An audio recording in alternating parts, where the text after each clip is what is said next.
going to do is select this and remove the comments. There is a toolbar for removing comments, but we don't have that available in our full page view, so I'm just going to manually remove this. But the Edit toolbar in Visual Studio does allow you to comment and uncomment code very easily. All right, so what do we have here? It's if you looked at it from here, it's just public function, hello world returns a string, and here's hello world equals hello world. Okay? That's kind of using an old style VB programming. It works, it's supported. In this commented code, they didn't use the, kind of newer way. If I was going to make this a little bit nicer, I might say return hello world. Same thing. The other one would have run. So what's different about it is simply that we have this one attribute in the beginning inside of angle brackets, web method. You can take any function that you've created and turn it into a web method simply by putting web method in front of it. You just need to be somewhat aware of what you're returning back. Remember that anything you return from a web service is going to be encoded as XML. So you want to be sure that it's something that can in some way be represented within XML. Strings, numbers, and as you'll see in a little while, data sets also work fine because data sets have a native capability to serialize themselves to XML.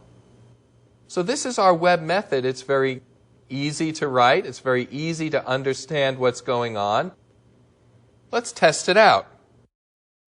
I'm going to right-click on the service and set this as the start page, even though it's not a page. That term is still used here, so that when we run our project, it'll automatically bring up the service. Now, web services are intended to be consumed by software, not by people. But Microsoft has done a very nice thing for us in Visual Studio. When you create a web service, Microsoft automatically creates a web page for you so that if a user in a browser calls your web service, they will get back readable HTML. And here's what it looks like. So remember, the purpose of this web service is not to create a web page. The purpose of the web service is to respond to requests from software. But if you call the web service from a standard browser, you do automatically get this page back. So here we see that at the top it's giving us a sort of simple description of what's going on, saying that you have the ability to click on this link to review the service description, or to click on this link to test the web service method. And if we had multiple methods, there would be multiple things listed here. Let's start off by looking at the web service description. I'll click here, and this XML that comes back to us is WSDL.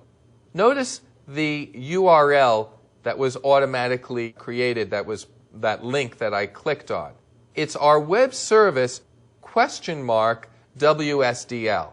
And if you want to get the WSDL back on any web service, you can do this yourself. Just put $WSDL and you'll automatically get back the WSDL. This is sort of the grungy stuff that you don't have to worry about creating. Isn't it amazing that simple hello world requires all these lines of code in the WSDL? It's a fairly complex spec WSDL. It's probably the biggest bar to creating web services, and it's absolutely essential. This is a universally agreed upon standard, well accepted now by many, many different software providers. And so, WSDL is just the way it's going to be, whether you like it or not. And, WSDL is fairly complex. As you can see, there are a number of different namespaces here. There's the XML schema namespace that's being used. There are a couple of WSDL-specific namespaces. MIME namespaces for a standard for encoding information as text so that it can travel over HTTP.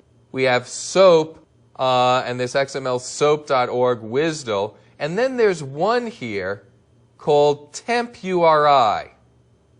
I remember the first time I saw this, I was trying to figure out what tempuri was. You know, it sounds like some kind of a interesting food that you might want to eat. But what it actually is not tempuri, it's a temp URI. URI, a Universal Resource Identifier.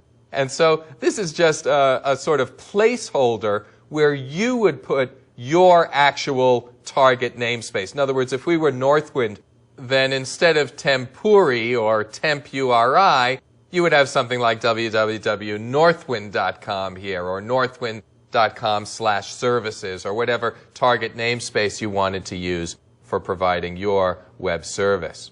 In fact, if we back up to the original page, you'll notice it says here this web service is using HTTP TempURI.org as its default namespace, and it's giving you a recommendation to change the default namespace.